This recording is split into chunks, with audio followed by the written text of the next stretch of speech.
Hello and welcome to the WB Mason Coach Report on GoHofstra.com. Joined as always by the head coach of the Hofstra baseball team, John Russo. Coach, welcome to the show. Hey Len, thanks for having me.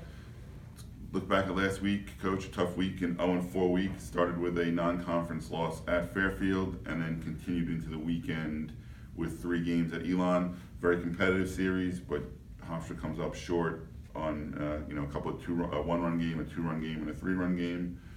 Just your thoughts on the last week of play for the Pride. We played badly in the midweek game. I mean, Fairfield outplayed us from the get-go. There wasn't much we did well there.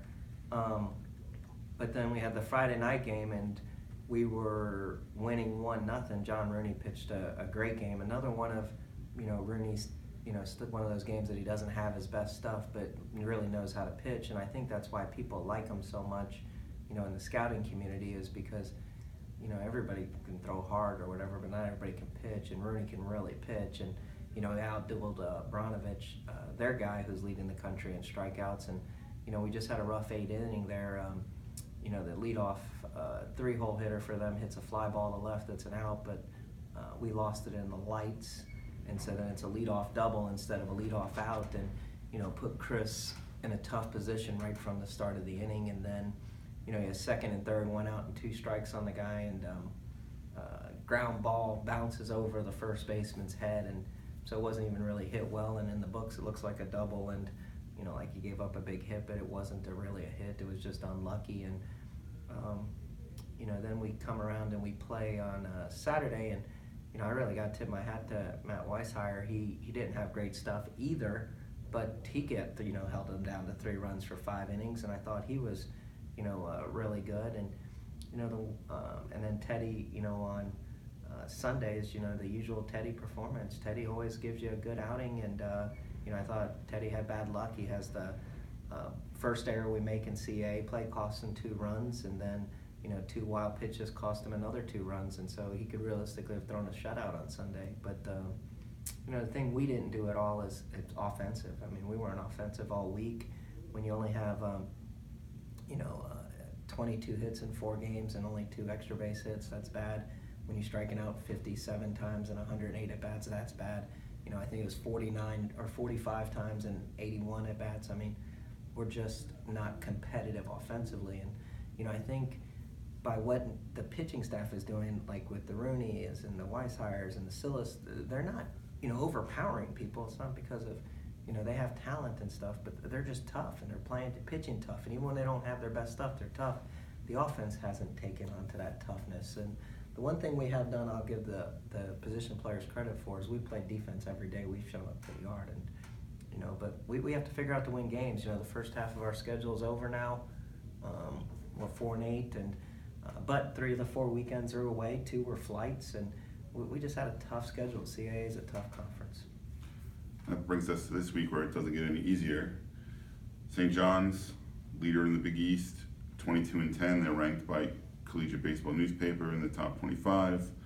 They come to University Field on Wednesday, and then on Friday you begin a 3-game series against CA leading College of Charleston.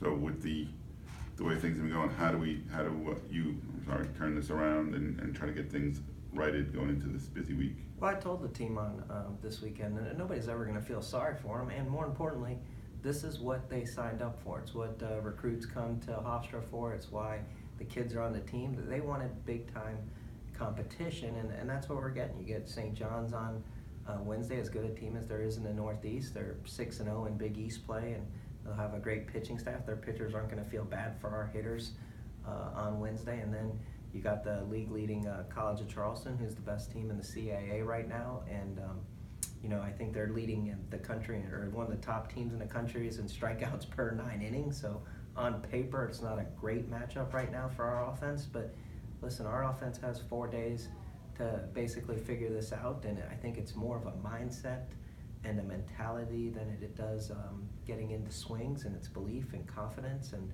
we're going to work really hard this week to build them up and get them ready to get going. We have 3 of our next 4 weekends are home. I feel like we're right there in the CAA if we can make a run here at end. We still have teams that are right around us coming up with Charleston this week, but then we go to William Mary and still have JMU and Northeastern. So, I really like what we have coming up. Bottom line is we're just going to have to get, offensively better and figure out as a group how to win these close games that we were winning early and not winning so much now. Now, last week you mentioned, the midweek pitching, you need some guys to step up and prove themselves. And this weekend, Jimmy Joyce made his first conference appearance.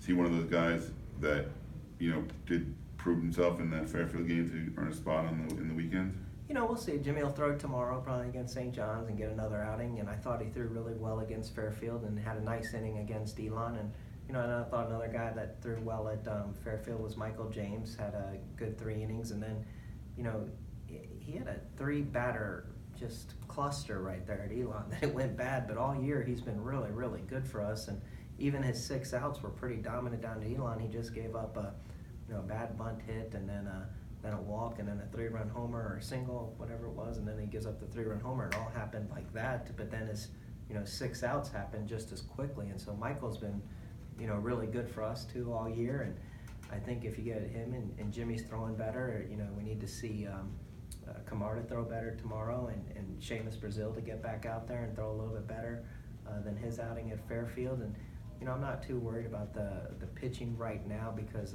they've been solid and delivering. The goal the next few days is to figure out how to make some more contact and get a little bit more offensive than what we've been the last few weekends. All right.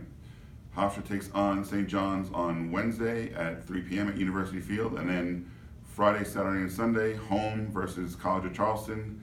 Games at 3 o'clock on Friday and 1 o'clock on Saturday and Sunday. And you've been watching the WB Mason Coaches Report on GoHofstra.com.